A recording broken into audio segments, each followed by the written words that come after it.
What if the stress, frustration, and exhaustion you feel come from one mistake? Mel Robbins' book, The Let Them Theory, reveals 2 words that changed millions of lives.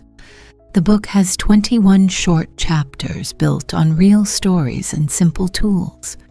It's for people pleasers, overthinkers, and anyone tired of managing others' moods. This video presents the most essential ideas you can use today. The 2 words that take your power back. Your brain is wired to seek control, but you cannot control what others think, say, or do. Every time you try, you drain your energy and spike your stress. Robbins shows that the fastest way to stop this cycle is a boundary. Let them.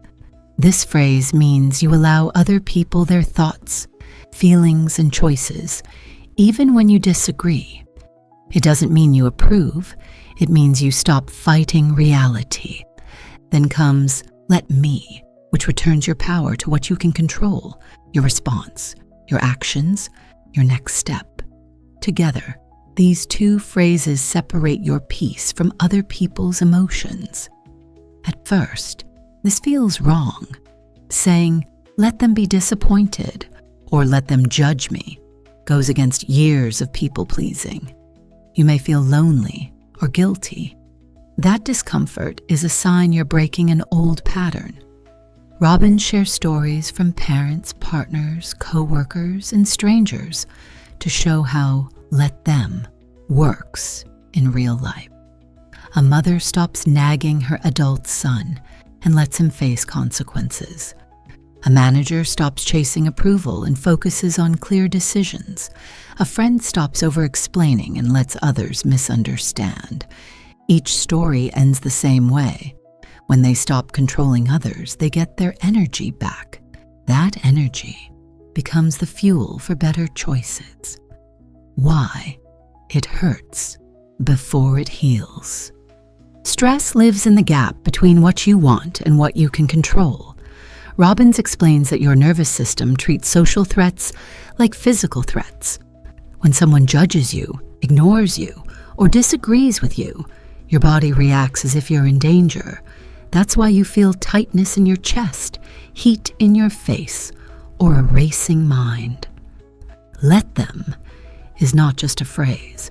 It's a signal to your brain that you're safe. The hard part is that let them often feels like giving up. You worry that if you stop pushing, everything will fall apart. You fear that people will take advantage or that you'll lose respect. Robbins calls this the control trap. The trap convinces you that suffering is the price of love, success, or safety. But the truth is opposite. Trying to control others is what makes you unsafe because it keeps you stuck in their choices. Healing begins when you accept that other people's reactions are not your job. You can care without carrying. You can love without fixing. You can disagree without convincing. This shift doesn't make you cold, it makes you clear. As you practice, your body learns that disagreement is not danger. Your mind stops scanning for threats. Your energy returns. And with that energy, you can finally focus on the life you want to build. Everyday tests, where the theory becomes real. This isn't a theory for perfect days. It's a tool for messy ones. Picture a slow checkout line with one cashier. Your anger rises. Let them run the store how they want. Let me choose what to do with this minute. A friend cancels plans. Again. Let them prioritize their week. Let me decide if I keep investing here. A coworker gives you the cold shoulder after you set a boundary. Let them sulk. Let me stay proud of my choice. These small moments are tests. Robbins shows how let them changes relationships.